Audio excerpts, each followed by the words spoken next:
All right. So I don't know if y'all can hear that, but my cat is singing. Um, all right.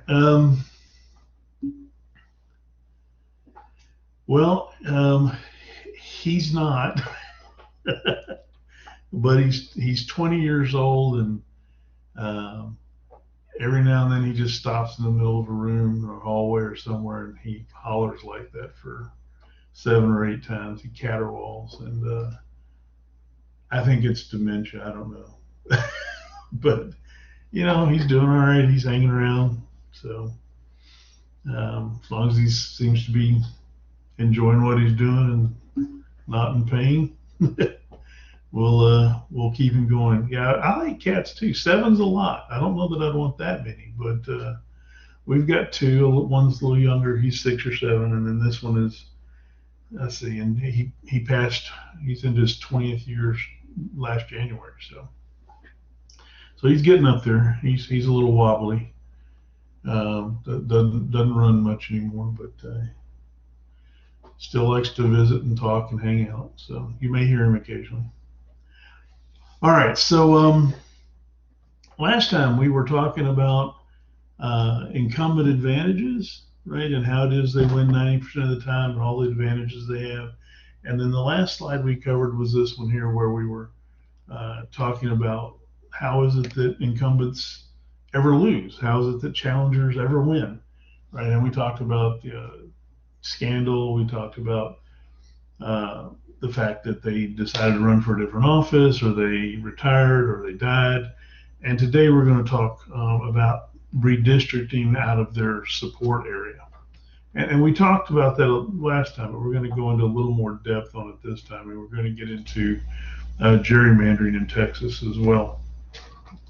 So understanding the redistricting part of how incumbents lose requires that you understand how we split our state up and into districts, and what those districts are. So in Texas, right, we elect our legislature, Texas legislature, our Congress, from districts. What that means is that we map out the state into House districts and Senate districts and State Board of Education districts and some other, there are other things as well. But the ones we're mainly focused on here today are going to be House districts and Senate districts in Texas.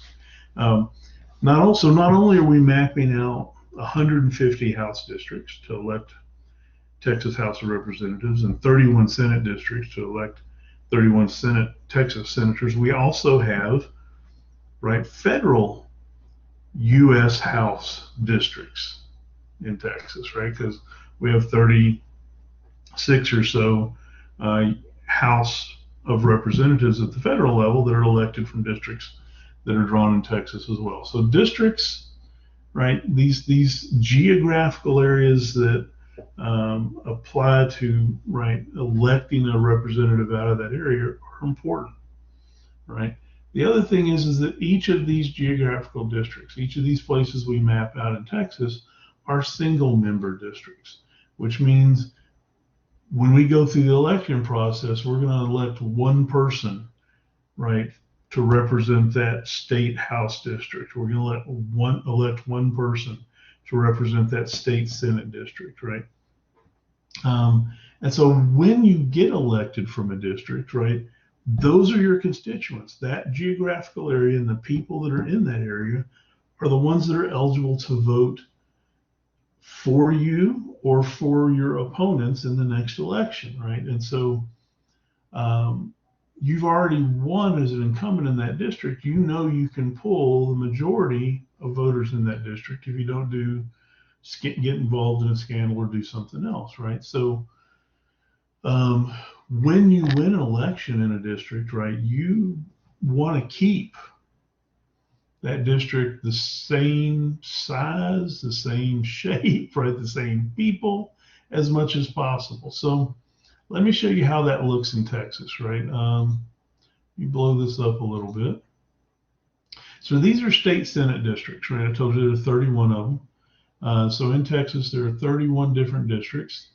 The colors here, right, indicate a district. So this darker grayish blue is District 31, right? So, and you can see it follows county lines, right? Our Senate districts tend to where they can. Here's District 28, this lighter color, right? This is light green, this kind of light green down here. That's District 19, I think. This darker green over here, El Paso and related areas right there close to it is its own district. So you see that they vary a lot in size, right? We will get to the gerrymandering part. So in Texas, we've got some rules in place that we try to follow natural political divisions. And so that's why when you get out here into West Texas, well, most of Texas, you see these districts following whole counties, right?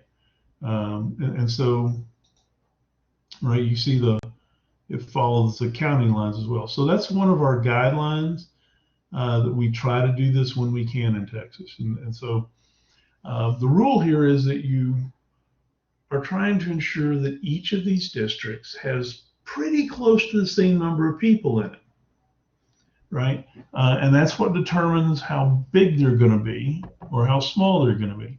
So El Paso, right, one state senator is elected out of this area here.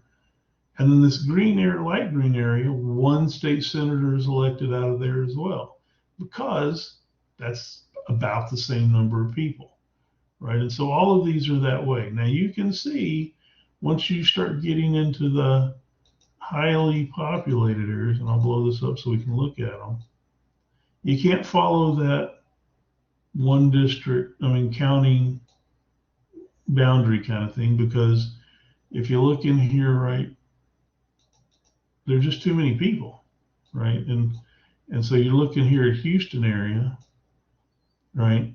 This is Harris County is this line right here, right? I think, well, actually, I guess it's this line right here, but so Harris County's got a lot of districts in it. I see 1, 2, 3, 4, 5, 6 different maybe senatorial districts in it. Here's where we start seeing the opportunity to gerrymander, right, and get away from, because you're not trying to just pack people in there, right? You're trying to, there people are already packed in there. You're having to split them out. And there's so many people in there that you need several districts to get there. So you can zoom in a little bit more.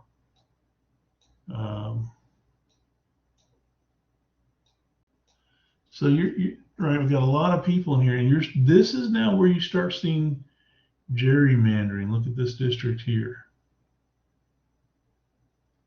right?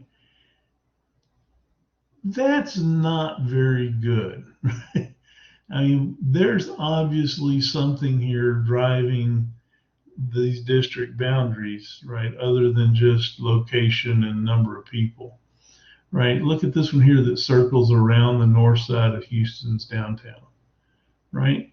Don't you think you could draw the line here somewhere and maybe get the same number of people in there and not have this real goofiness here? Now, one of the other rules is that a district has to be contiguous. So you can't have 2 unconnected spots belong to the same district, right? So you couldn't have this kind of pinky rose colored here and this lighter pink in here couldn't be the same district, right? Because they don't touch. Now, if it came on around in here, and this might just be an artifact of the map, it could touch and come in here and then have meet the contiguous requirement, but I don't necessarily see it. And that might just be because the map's not fine enough. But generally speaking, in Texas, we try to stay with counties. This is the Dallas Fort Worth, right, metroplex area here. So you see most of that is falling within 4 counties. And in those 4 counties, you see 1, 2, 3, 4, 5, 6, 7 districts, it looks like, Senate districts. 8 when you count this one up here that comes into these 2 counties. So again, there's, the population is going to determine the size of the districts, but where the lines are is going to be determined by, right, the political powers in charge of the state legislature in Texas. And that means in this case in Texas right now, Republicans hold the majority in the House and the Senate. So they're going to be controlling how they draw these boundary lines. And you can bet that they're going to try to draw them to ensure that Republicans have a better opportunity to win an election in each district than they will Democrats. Now, obviously, there are some concentrations of places where they're just Democrats, and so there are going to be districts that are drawn with those Democrats in them, and they're going to guarantee a Democratic victory, just like there are going to be ones drawn that guarantee a Republican victory, right? Probably out here, right? And then there's going to be some that are competitive both ways. So this is the Texas, oops, wrong direction, Texas Senate district maps.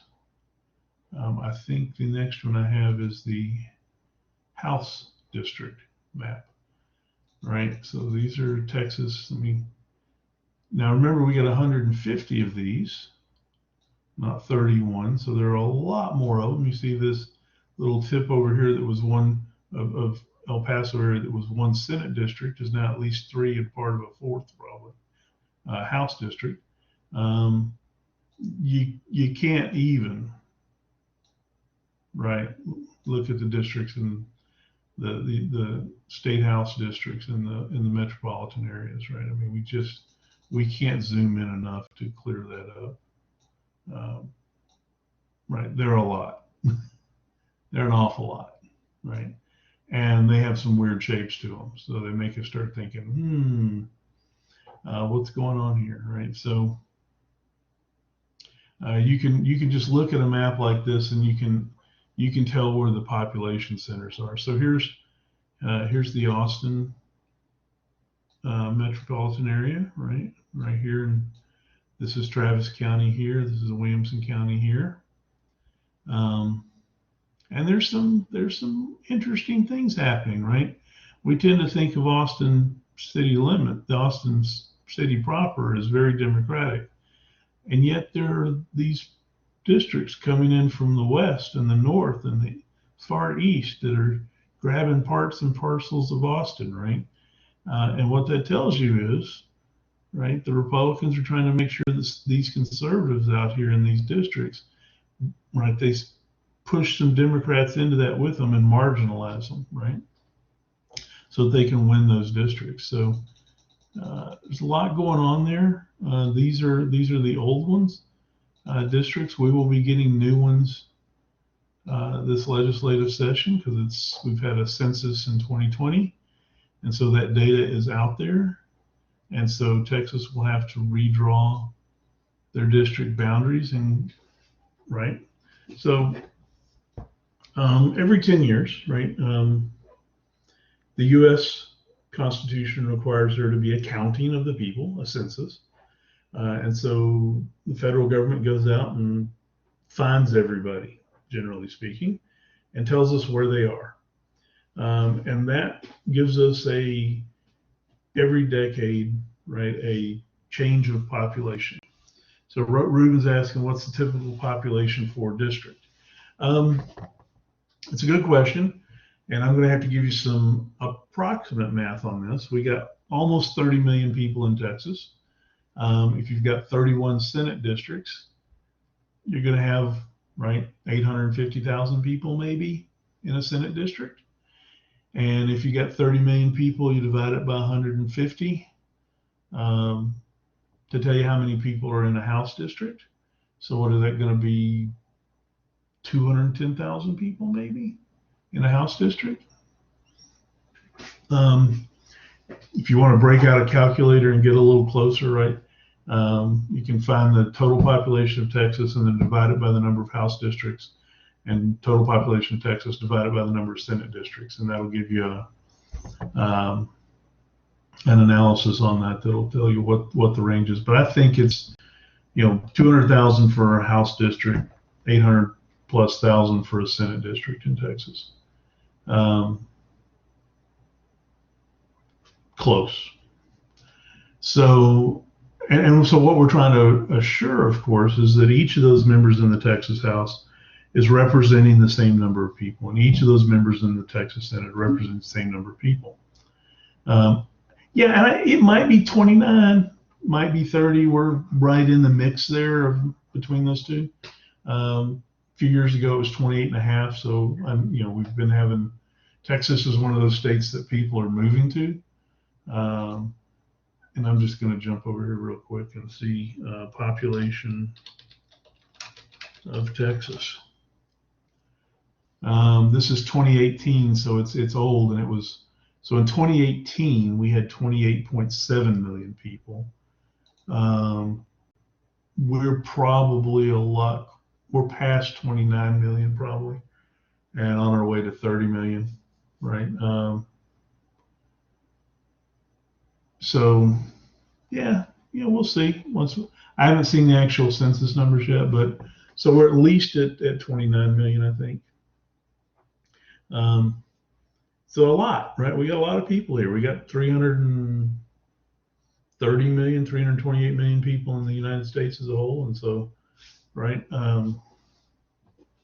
almost 9%, 8% of the U.S. population is in Texas. And so every 10 years, right, the federal government counts and tells each state how many people they have, and then the state legislatures in most states, right, the state legislatures are responsible then for redrawing their district maps to show the influx or outflux or whatever, inflow outflow of population in their state from other states, as well as migration within the state from generally speaking, rural areas to urban areas. And so, over time, you can watch, right, the districts change based on the decennial movement of people within the state.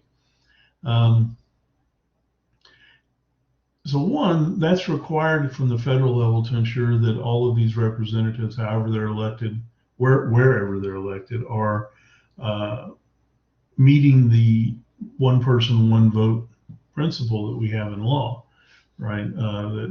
So they're all represented about the same number of people. However, it also gives the folks that are in charge of redrawing those districts the opportunity to play games with them, as Elijah pointed out earlier, to gerrymander, right? And so we're going to look at that, what goes on there. There is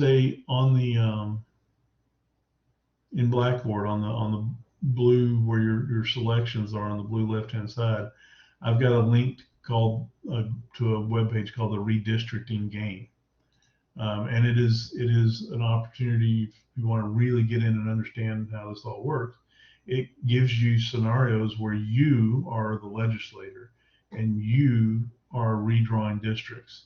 And it gives you try to do this, right? Try to make this person, right, have the strongest support for people in their district, and you redraw the boundaries so that you can try to make things happen. You get a sense of what the legislatures do. I encourage you to go out and mess with it a little bit. It's kind of interesting, right? So again, now we can see that. There we go. Okay. We do the census, right, as a requirement from the federal constitution. We redraw the districts to preserve the one person, one vote. But, right, the states determine how they go about that process. In some states, right, like Texas, right, we're doing that process through the state legislature. We could use computers, right? Computers, you could plug all this stuff in and use computers and say, draw us, right, 31 state Senate districts that have exactly the same number of people in each district. And it could do that, right? You could turn the computers loose and it would do that.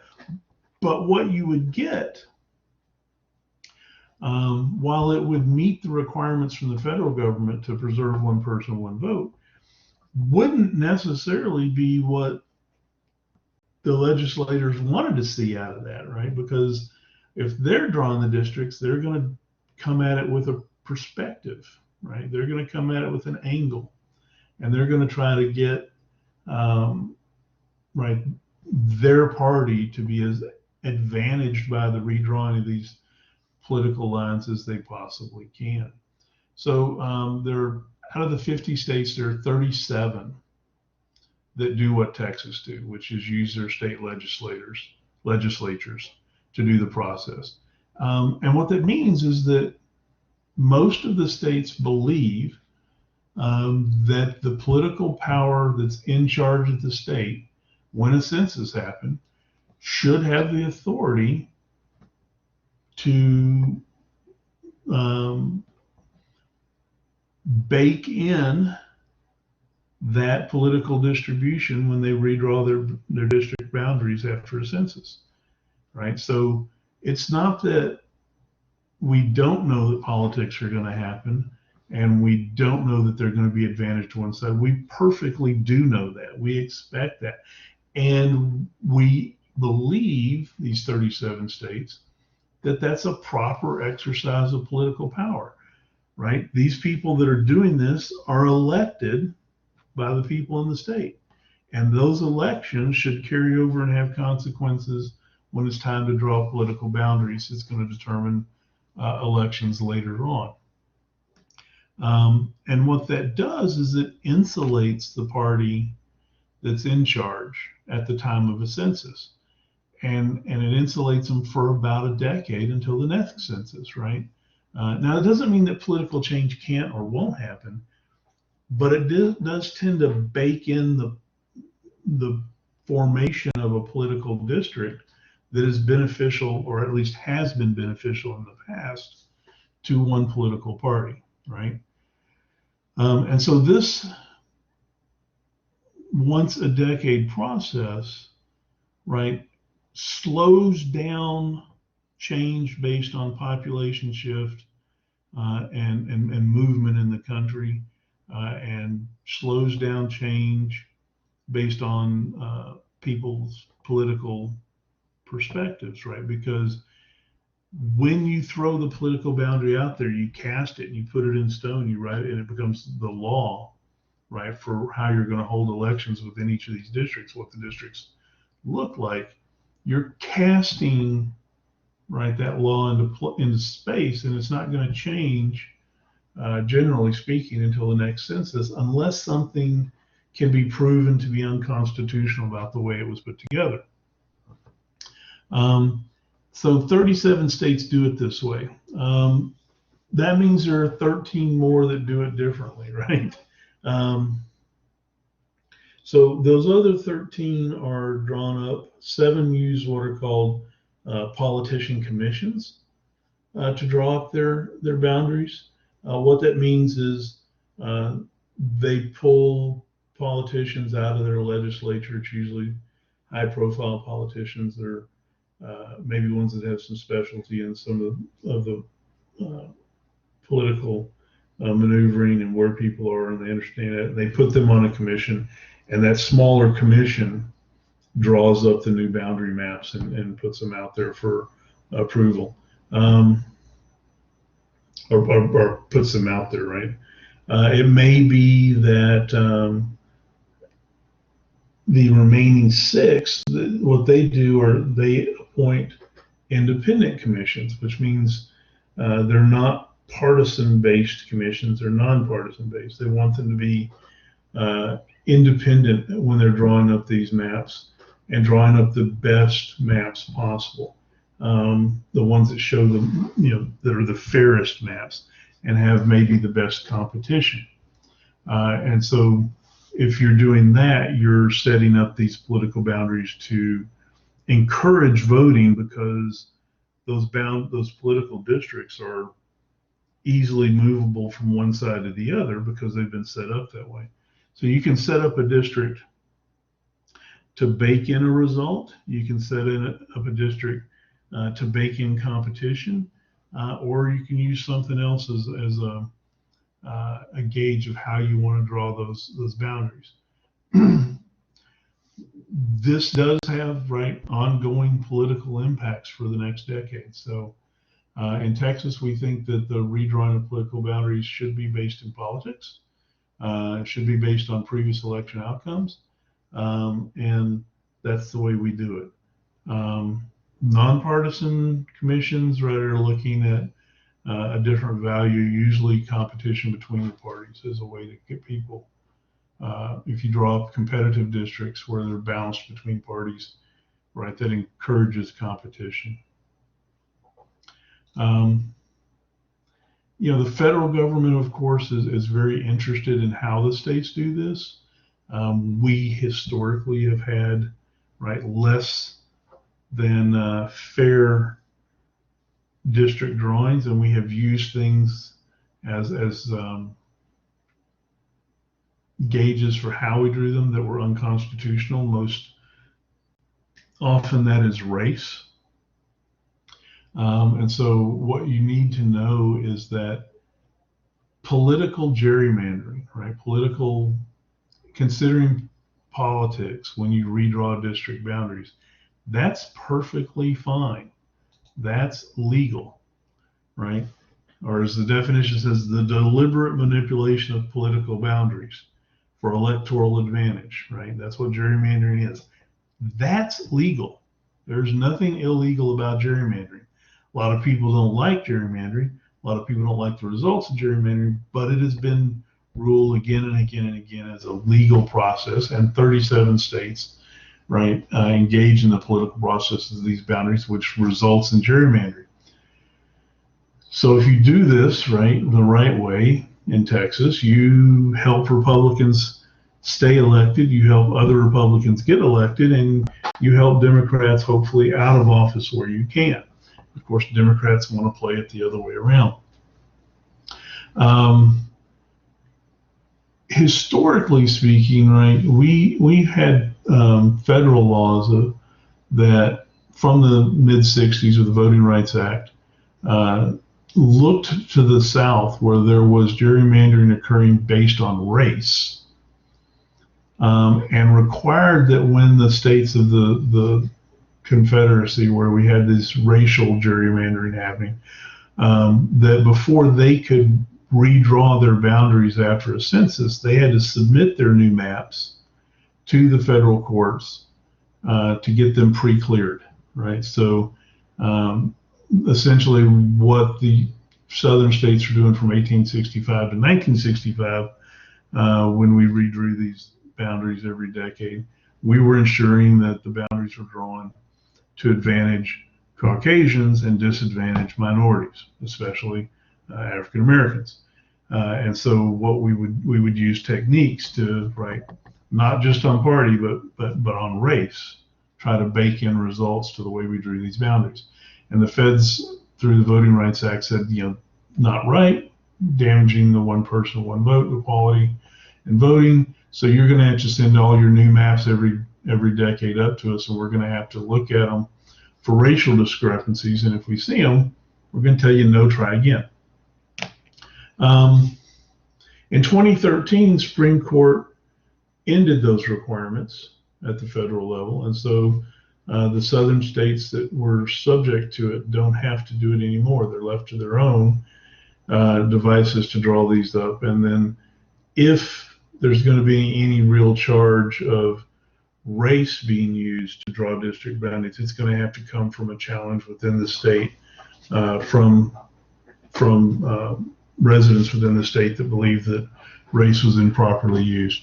So what you need to keep your head on here, in your head here, is that if the state legislatures that are doing this are using just political concerns for how they draw these, that's probably okay, Democrat, Republican, But if they veer over into using any of the protected classes of people in their considerations, race, age, gender, sexual orientations, anything like that, if those are some of the justifications for why they draw political boundaries, those are probably unconstitutional, right? And I'm sorry, I heard a beep. Did I miss someone with their hand up or something? Okay. So the gerrymandering is legal, right? It just depends on how you do it. Now, this slide is really important because what it demonstrates is the power of redistricting, right? And gerrymandering, right? Using the exact same set of people, we can generate a lot of different results on how we put district boundaries in here, right? So what you have in this slide, I think it's a really useful, powerful slide, is first you have 50 people, okay? And those 50 people, and we know this, right, when we're doing it in real life as well, we know these 50 people are split between red and blue teams, right? Red's usually Republican, blue's usually Democrat. Okay, fine. So, right, 60% of the 50 people are on the blue team. We know they vote blue. 40% of those people we know vote red. It's our time as a legislature to draw political boundaries. Now, in our particular circumstance, right, each district gets 10 people. That's right, based upon how many seats we have and how many people we have. We're gonna, right, we get 50 total people in our state. It's a very small state, right? And we're gonna get 5 state districts out of it. And each district's gonna have 10 people in it. So it's gonna be the same number of people, right? The point of redistricting is gonna be met there. Each district will have 10 people in it. Okay, well, let's start seeing how we can lay the district lines out here and see what happens. If we were to go for a perfectly fair drawing of district lines, if we turned it over to a computer and say, give me a district, 5 districts among these 50 people, and ensure that each person gets representation that's going to show, meet what they want. You could do that and you could get perfect representation. You get 5 districts of 10 people each, and everybody in the district is after the same thing politically, right? And what you would end up with are 3 blue districts and 2 red districts. And right, that's absolutely fair, right? It absolutely represents everybody in the district. Nobody's left out. And this legislature is probably going to, right, with 3 blue representatives, is going to vote blue on their policies for the next 10 years. Okay. If a computer did it, that's probably how it would do it. If we threw it over to a state like Texas, right, which is a predominantly one party, that party that's in the majority is going to, right, try to maximize the number of districts that they have. And so if you drew these districts under the example number 2, you drew them this way, you could put 6 blue people in each district and 4 red people in each district. And when they went to vote, you got a 60% majority voting one way. They're going to elect a blue representative, and that's going to happen in every district, right? And you're going to look at this and go, well, right, we got a nice clean district lines drawn here. It's easy to identify the districts. Are compact, right? They make sense. They go maybe county by county or whatever. Maybe they don't, but it's nice and compact here. And we can design it, and if blue equals Democrats, Democrats are going to have all 5 representatives in government, which means you've completely disenfranchised, right, the representation of the red team here. They got nothing, right? And because of the way you draw those lines, you could do that, right? Now, that's going to be looked at askance, right? Because there should be some red votes in there, right? There should be some red representatives. So looking at this, we'd probably say this is just patently unfair, right? but you can see it happening. Okay, so just to drive the point even further, if you throw out the concern about whether a district is compact or not, and I don't know how you do this or why you would do this, but Red had control of how they drew the districts. Look what they could do with just 20 votes out of 50. Right? The way you put these lines in here could give 3 representatives to the red team, even though they're completely outnumbered in by 6-4 margin. That's really wild, right? When you look at that, and this, right? All of these are examples of gerrymandering, right? The deliberate manipulation of political boundaries for a particular reason, right? And you could gerrymander for good things. You could gerrymander for compact but unfair. You could really go off the wall, and we would think this is right patently unfair as well, because the majority of their folks are blue team and they're not getting anything, right? They get 2, right? Out of 60 votes, 30 votes out of 50, they ought to be getting probably 3, right? At least 2.6 or 2.7, maybe, right? And so this is the power of line drawing, right? Building districts. You can make things happen with the way you put it together. And so that's kind of crazy, right? And so we have to be cognizant of this when we see this happening. And so right now, Texas is looking at this process. We're going to do this, right? Here's an example, a real example of an unfair district in Texas that was challenged in federal court, and the federal court said this is an unconstitutional district. This is what gerrymandering looks like in the real life, right?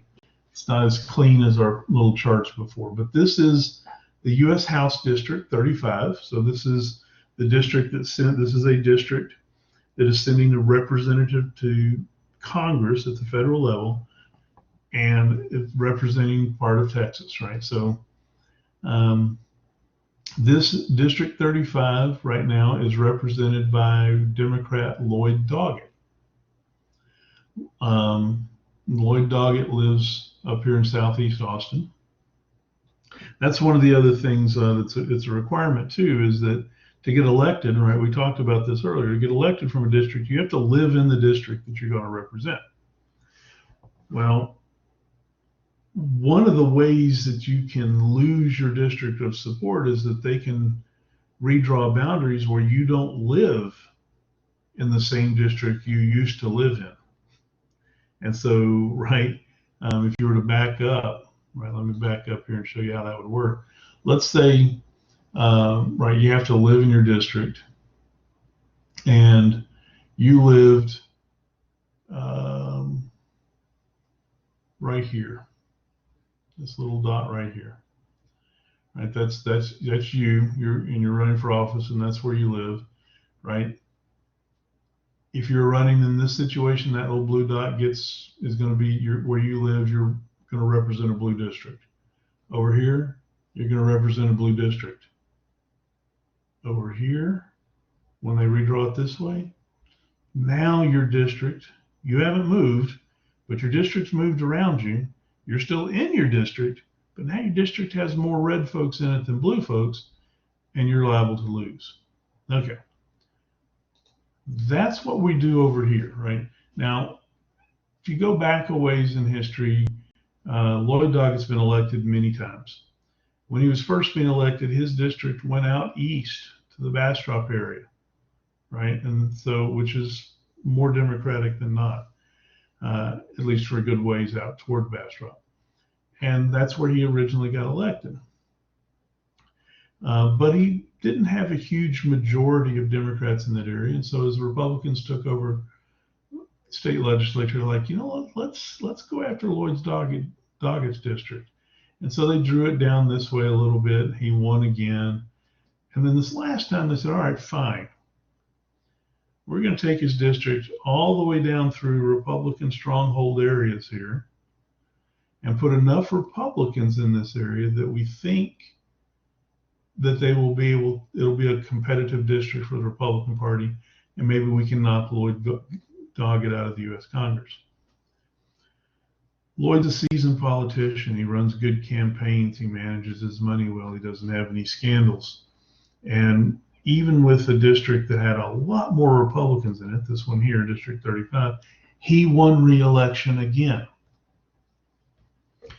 And there was a lawsuit brought. And the interesting part of it is the lawsuit was brought by Republican Hispanics. So you get down here in the southeast part, central and southeast parts of San Antonio, a lot of Hispanics, a lot of conservative Hispanics. And prior to the state legislature redrawing this district to include them, they were in a different district and had a Republican Hispanic representative that was representing them. And they were happy with that. Now they understood when the district got changed and they got moved in this district that they were what the Republican Party was trying to do, and they're kind of on board with that, right? If they were going to be successful. But they weren't. Lloyd Doggett, a Democrat, won again, and so they sued and they said, right, this district needs to be redrawn. It's unconstitutional because our party based it upon race, right? They explicitly put more Hispanics in here, conservative Hispanics, expecting them, right, to elect a conservative Hispanic, which is a good thing, really, right? Get more Hispanic representation in Texas. But because the Republican Party in Texas and the legislature in particular actually did focus on race as one of the factors in drawing this district, right? And then they were unhappy when they lost and sued. The court said, you can't base it on race. You know that, right? That's unconstitutional. And so this district has been deemed to be unconstitutional because of the justifications used behind drawing it. The Texas legislature has basically ignored the court finding. They haven't redrawn the district.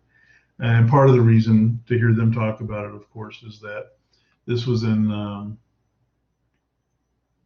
the first time it got challenged, I think, or the last time it got challenged was maybe 2017 or 2018. And so it's getting so close to a census, they just decided to blow it off and wait till what they're doing now to redraw it. Not what you want out of your legislature to ignore a court order, but it's Texas and we do those things sometimes. So this is a district that when the legislature gets done redistricting this year, will change. It will change, right? And it will look different in their next iteration of mapping. So that is a unconstitutionally gerrymandered district, right? Now you saw in some of the previous maps gerrymandered districts that are perfectly legal and look awful weird, but they're okay. Is this making sense? Before we move on to a different topic, you got in your head the idea of what gerrymandering is about and that it's legal, and that sometimes if you do it the wrong way, it can become illegal. But political gerrymandering based on politics only is perfectly fine, right? It's only when you start using restricting classes like race, sex, age, that gender, that becomes an issue. Legal for parties, not physical things. I'm not sure. What do you mean? Basically redistricting only on the basis of political affiliation and not, I guess, like discrimination against the other things. Yeah, no discrimination things. Politics, education, income, right? Those are things that are not restricted categories. So, right, and you know those things too, right? That's the interesting thing, is because we have so much demographic data down to block levels in cities, city blocks, right? We know that this city block voted 70% Democrat, has an education level of college bachelor's degree, has an income level of greater than $150,000. We know that. The legislators know that. We have that kind of information. And we know, right, generally how those kind of demographics will skew people in their voting. And so you've got an immense amount of data that you can use to gerrymander legally. You can't use it as, you know, the race, the gender, right, that kind of thing. Those are outside of proper boundaries here. So, you know, you've got all that other information that's legal. And like I said, it's very discrete data. If you go play on the redistricting game, you'll see, you know, you're moving. Well, let me just zoom in on this a little bit here, right? Look at how discrete, right, these map lines are, right? So these little areas that poke out like this, there's data there that people are looking at, that they know who lives there and how they generally vote. And so they're drawing that line to grab little bits and pieces, right, and stick them in there. That's not just an accident or a convenience, right? There's something here. Every time you see a little weird, right, protrusion on the map, there's something there, right, that's telling them include this or don't include this, right, from the data that they're allowed to use. So, right, and when you get down into the cities where you get even more discrete data because you have more roads and stuff, right? Yeah, it's a really bad district, really. It's bad for Lloyd Doggett to be the representative and have to cover that whole thing, and it's bad for all the people in it, because you know these people here in San Antonio have a lot different concerns and issues than the people on the I-35 corridor in Southeast Austin, right? And it's Lloyd Doggett's job now to try to represent all these people with all these very different perspectives and needs.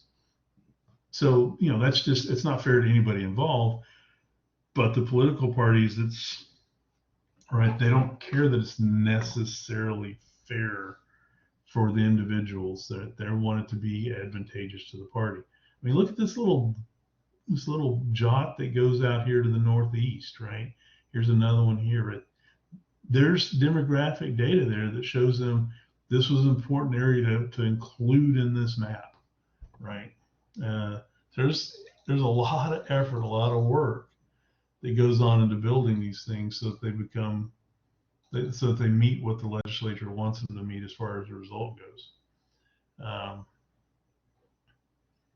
Now, one of the things, if this kind of thing interests you a lot, when the Texas legislature starts doing that, this data, their preliminary maps, a lot of times will be placed on the Texas Legislative online site.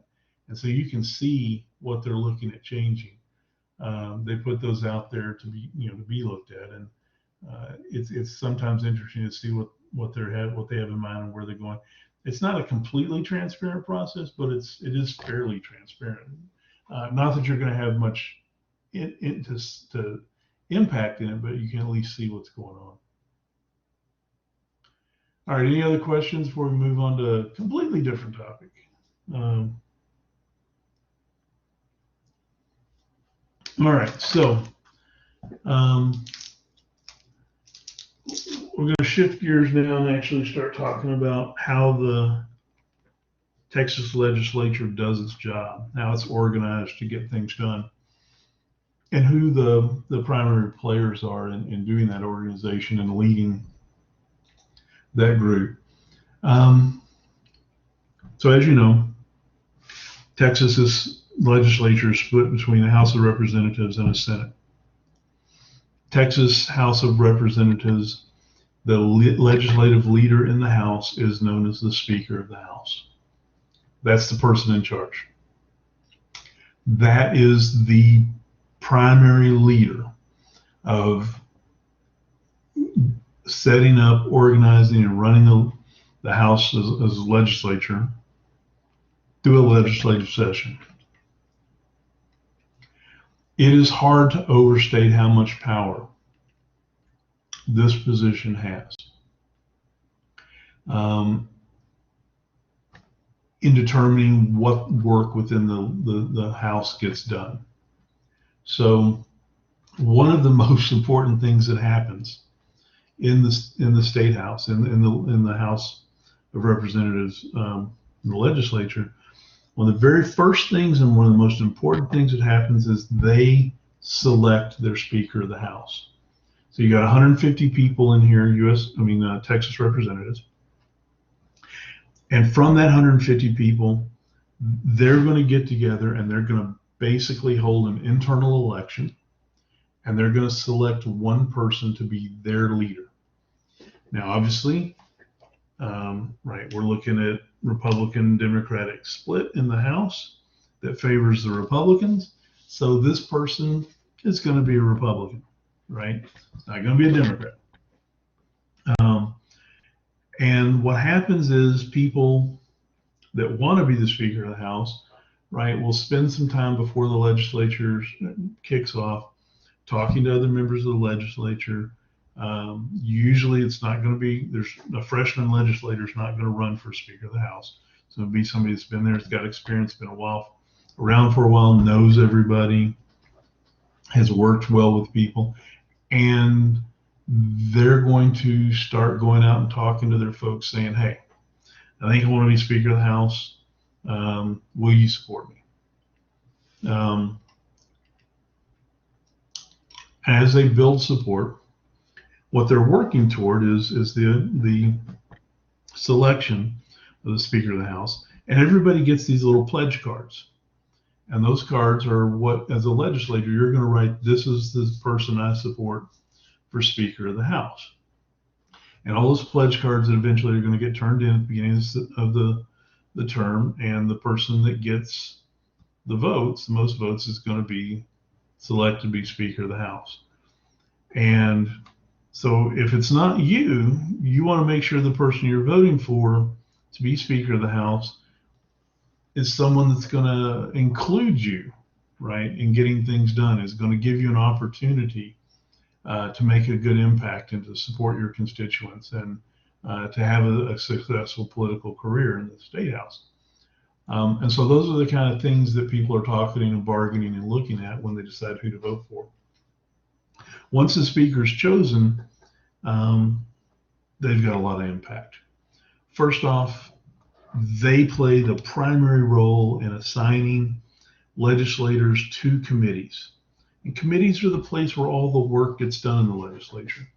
And so if you're, say, a legislator from West Central Texas, right, Midland, Odessa, you either want to be on committees that have to do with energy or agriculture or ranching, right? Because those are the big things going on economically in your district.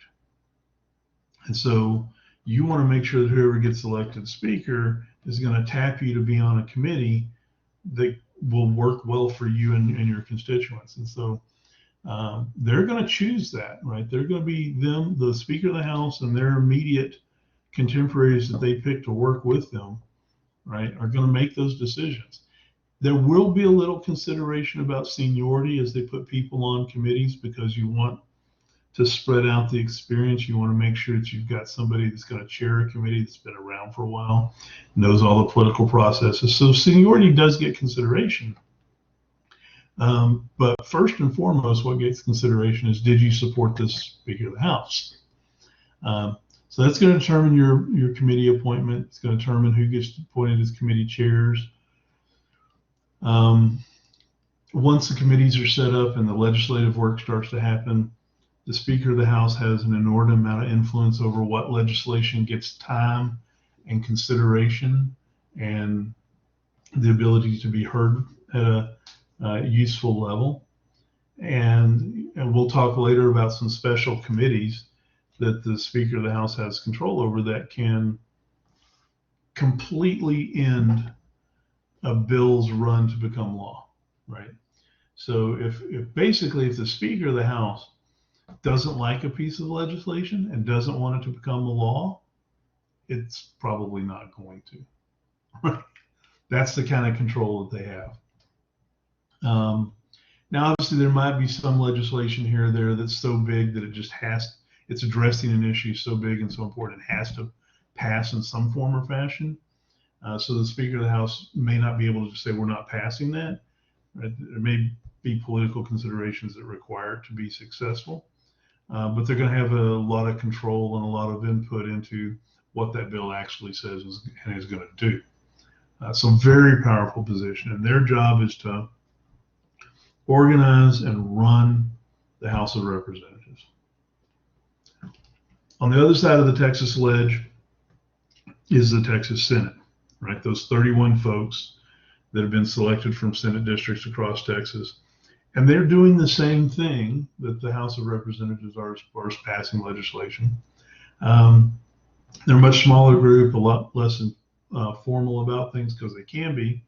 But the interesting thing here is that their leader, the lieutenant governor, is not an elected member of the Senate. The lieutenant governor is elected as the president of the Senate. They're not elected from a Senate district, they're elected from a statewide vote. So we pick the lieutenant governor. So the Senate gets the leadership that we pick for them. Right? So in that sense, it's a little different. Now, the lieutenant governor doesn't vote on legislation usually. If there's a tie, which there can be, but you've got 31 folks, so tends not to be, but they vote on legislation if there's a tie. Their job, though, is to do all the same rest of the work that the Speaker of the House does in the House. They appoint people to committees. They set up committee chairs.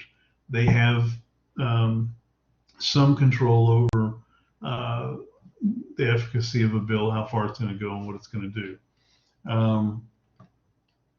So it's still a very powerful position. It's a position that has, that radiates some statewide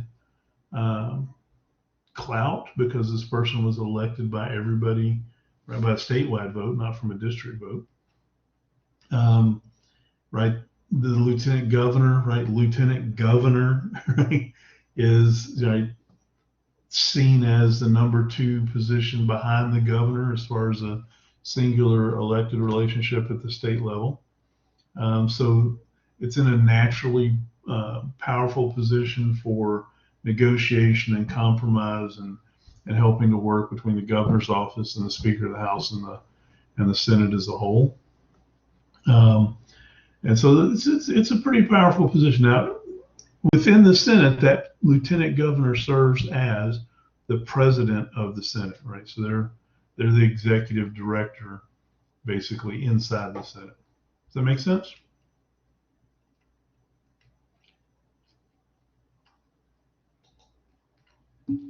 All right.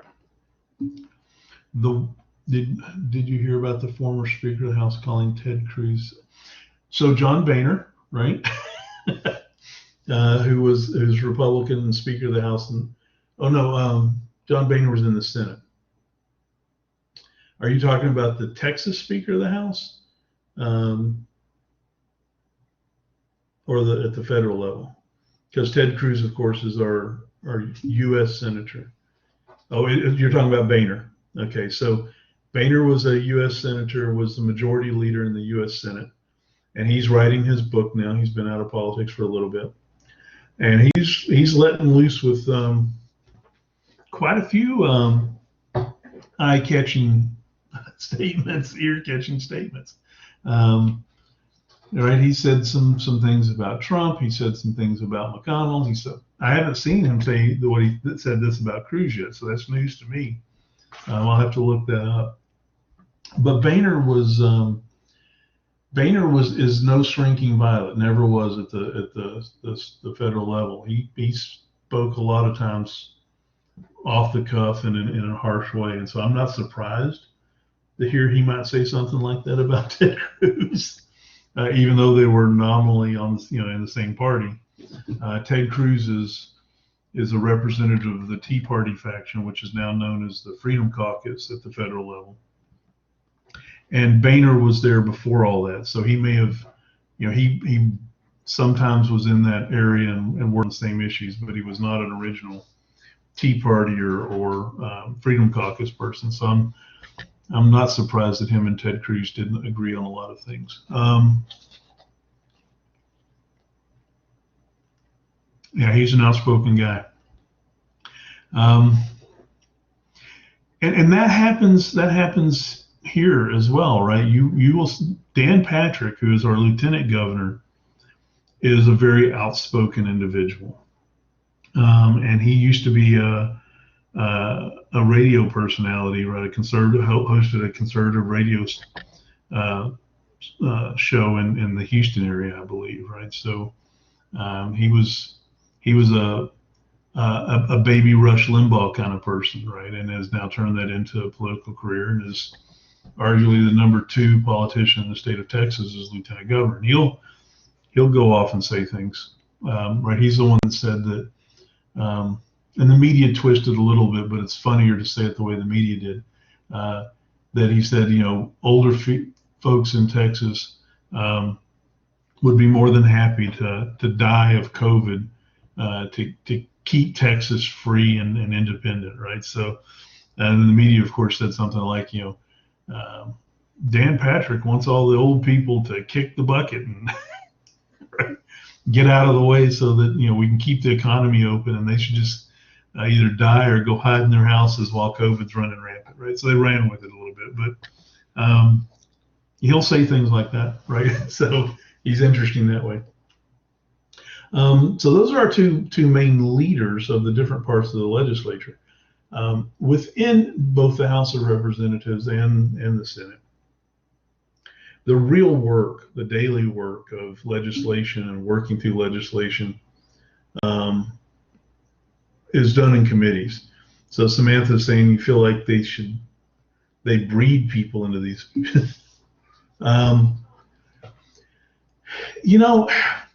Dan Patrick was, I don't know that he was, by breeding. Groom might be a better, and I see where that's coming from. not okay. But there's the people that make headlines, right? Are people that are usually more controversial than the ones that don't make headlines.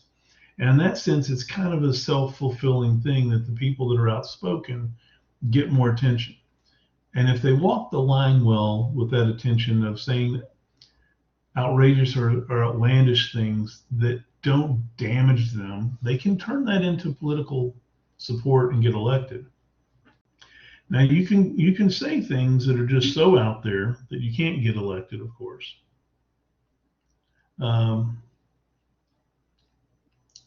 Nepotism, we see it. It's not as prevalent as you would think it could be. More of the breeding/grooming discussion, I think, would be appropriate to talk about what's going on within the party as we look at people that are working in the party and donating time to the party, setting up party meetings and things like that, right? You'll see, right, the governor will set up a party meeting or something, and it'll be an event where people will go and have dinner and people will talk. And people that are, right, starting to make waves in the political party will look at those as opportunities to glad hand and hobnob and build support of the members of that party that have the money and have power. And the more they can be useful there, right, the more they'll get pushed into, you ought to think about running for office, right? And so there is the sense of grooming people up, of talking people into, of supporting people. Well, maybe not, right? Maybe not on the it is manipulation. There's no doubt about it, whether you're aware or not, the breeding, you don't have anything at all to say about, right? The breeders put two things together, and what comes out is what comes out, and they hope it's what they want, right? And they could be wrong. The grooming, right? You get a little more, hey, let's go this way. Let's think about this. This will be better politically for you long term. Couldn't you see yourself supporting this kind of idea because here's why it's good for you and here's the money that comes with it. Lots of things to talk about there, right? But let's jump back on committees and subcommittees for just a minute here, right? This is where democracy happens, right? If you're going to go look at the legislature in Texas and look for where we see democracy, where we see people's ideas make it into government, where we see representation happen, where we see people come in and speak their minds. Committees and subcommittees are the places where all of that can happen. And each piece of prospective legislation, each bill, right, is going to get assigned to a committee. And when it does, it's then eligible to be brought up for discussion and debate and amendments and changes so that, right, the bill can maybe be successful. But even if it's not successful, even if the bill never emerges from a committee, never gets voted on to become law, if it gets its time in the sun in a committee, right, that's democratic deliberation, and that's very, very useful.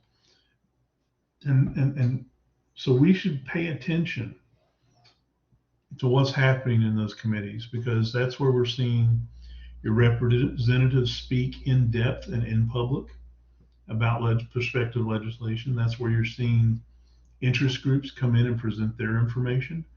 That's where you're seeing individual citizens come in and interact with representatives in government and tell them what they think about prospective legislation. So this is where it really happens, right? And you can go look at this. You can watch it on video. You can go down and maybe not as much during COVID time, but right, sit in those committee rooms and testify and listen. And so this is the real heartbeat, I think, of how legislation gets turned into policy. And so certainly elections are important. I don't want to downplay elections and their importance and how we pick people to represent us. But the fact that those representatives are in these committees and then we can get in there again and talk about what we want with representatives, right, in those committees is really, really a good indication that this is democracy can still happen, and it is useful, and that it is open to us, right? So committees, of course, are where bills are assigned initially. The committees themselves have smaller subsets called subcommittees, where a bill will get pushed down to a little lower level and a little more personal attention. But all of the 8,000 or so bills that get introduced into the legislature, each legislative session will be assigned to a committee to potentially be heard. Okay, so what are we looking at here? Today's the 13th. We've got 14 or so slides to do.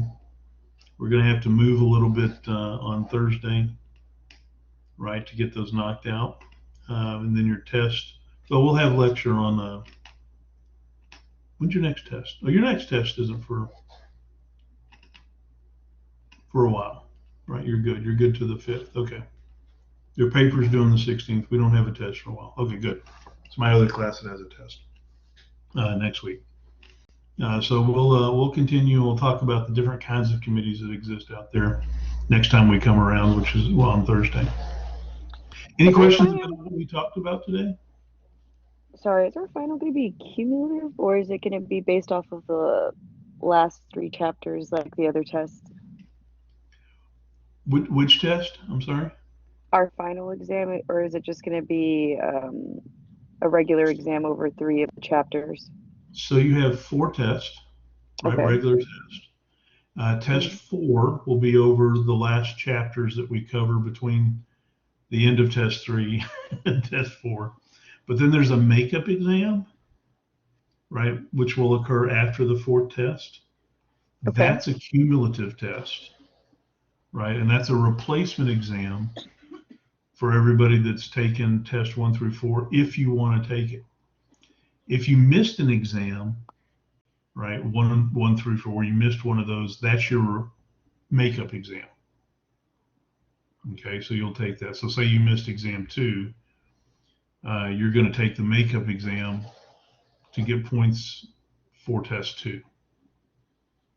Right, but if you've taken test 1, 2, 3, and 4, you can take that exam, and if it's better than one of your previous exams, I'll replace it for the low, right, with that, I'll replace the lower exam. Does that make sense? Yes. Excellent. Good, good. Any other questions? We got a couple minutes if you got one. Question about the paper. Yes, it's a good question. So yes, these topics are topics I've used before. So I know there's material out there for you to research and get hold of. So, right, you shouldn't have too much of a problem finding that. And yes, this paper is meant for you to lay out all of the sides of the issue that you can find and give me your opinion having done that at the end, right? Because what you're doing, from my perspective, is making yourself an expert, sort of, right, in a real quick way on this topic that you're writing on. So since you've become the expert, give me your 2 cents, right? Say, I've looked at this and I've looked at this and I thought this maybe, but having done this research, here's where I'm at now and here's why, right? So always remember when you're doing papers, you always want to include the why. Not just statements. You don't want to say, and here's the case. No one cares about that. We want to know the case with why you think it's the case. So tell us the case. Tell us, okay, here's the topic, right? And there's a group over here that thinks this about it, and they're trying to get this, and here's why they're trying to get that. Here's a group over here that thinks that's all wrong, and they're trying to go this way, and this is what's important and why they're doing it. Here's maybe a third group. Here's maybe a research group that's done some papers on this that are saying, no, they're both kind of crazy. You got to look at this. This is the big issue. And then at the end of it, wrap it all up and say, since I'm the expert now, I'm going this way. This is the better look at it, and here's why. I don't care if you're actually right? I'm going to look at it and go, no, that's completely wrong. What I care about, right, because I think what I think. What I care about is that you've taken that information, formed an opinion, and then backed it up, right? Whether I agree with it or not is immaterial. It's, did you give me a good, right? Yes, exactly. So do that, right? Get out there and you know, run with it. Become an expert and then impress me with it, right? And that's how you get a good grade on a paper. All right, barring any other questions, we'll call it a day. And I'll see you all on Thursday if I don't see you in office hours tomorrow, right? Thank you. Ciao. Have a good one.